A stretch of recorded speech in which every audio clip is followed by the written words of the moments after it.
Yeah, we had a great panel today. It was all about meet the digital buyers. So this was great. We had someone from YouTube Originals, we had someone from Fullscreen, and we had someone from Watchable, which is a new initiative from Comcast. So it was really great. It was really interesting, and at the producers, Produced by Conference, it's always interesting because we sometimes have people that are very digitally savvy and some that are really kind of new to the space. And so that's what was a big focus for us and is very often with these kind of panels where we want to make sure that there's practical takeaway. And that was the big thing that we were trying to do. But it's tough in the digital space because when you're talking to the buyers, especially in a public format with the press, very often people don't want to give their secret sauce away. But I think it was a really great conversation. I do think the speakers were great, and we were able to tap into some solid things that I think that some of our producer members can use. Well, I mean, what's really interesting is that a lot of these new platforms, they're springing up all the time. So really, Fullscreen's new initiative, YouTube Originals initiative are fairly new. They're less than 6 months old. So this is really great new opportunities to come in there and to bring these stories to these producers. And what was interesting was, and what they're finding, because these are now platform subscription models that are spending, real budgets. And I think that the thing that's very interesting is that a lot of people are bringing them failed TV shows. And it really is not about that. TV development maybe didn't go forward. And what it's really about is understanding these different buyers, understanding what the marketplace is like. We talked about things like, do you need to bring your audience with you? Do you need to have an existing reach? Do you need to bring known YouTube talent? Things like that. A lot of times that had been the case previously. More and more, I think it's really about telling a good story, which is really great. And I think it's the idea of, because we talked about data as well. Data is such a big variable. And I think what's really important there is because with these platforms, they have the built-in diagnostics. They can really tell what people are doing with these videos and the drop-off rate, which is very common in online video. So that's a big thing for them, is the whole idea of being able to create this content that can retain audiences. And then really developing projects that have the strength of character and the longevity.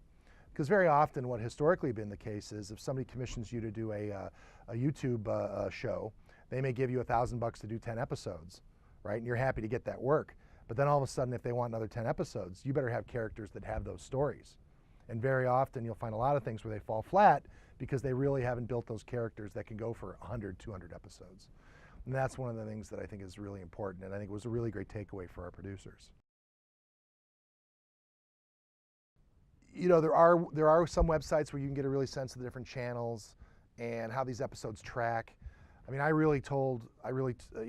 there were places where I filled in kind of the gaps, and I was talking to the audiences about you really have to track and dig in on these new channels, these new platforms, get a sense what they're all about.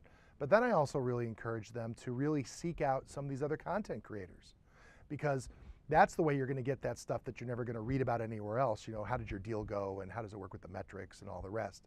So I think really a big part of this is if you want to be producing content in this space, you need to really become a part of that community. And I think the notion that this community is collaborative in nature, if you find a show that's out there on any of these platforms, I think if you really make the effort to reach out to those content creators and build some relationships, I think that's going to be better knowledge than anything else. Yeah, in terms of preparing, it is really about knowing about these different platforms. I think really understanding how the audiences work. The notion of, it's not TV where it's on every Thursday. It's about content that's being rolled out in a regular kind of way. We talked a little about budgets, and of course, in this kind of forum, they're not going to talk about budgets, but what I was able to share was, it's really about thinking about the cost per minute, because I truly feel that when you're developing content, that's the variable you have to look at, because there's no standardization yet, right?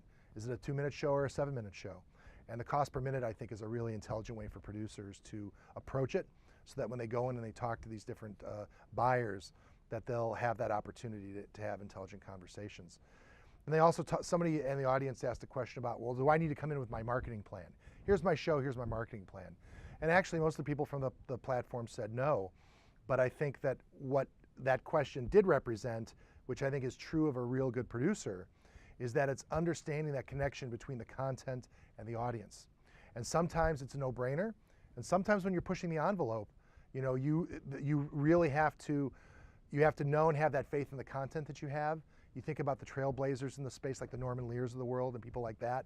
They changed television, and it wasn't because they served up the same old thing. They served up something new. That's exactly how it's going to be in the digital space in terms of pushing the bounds and all the rest.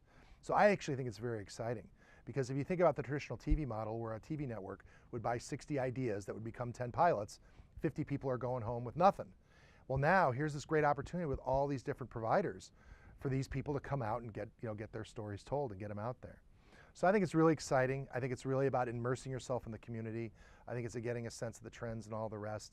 And these are the kind of themes that we got from our great speakers today that resulted in a really solid panel. And I think it just representative of what the Produce By Conference represents.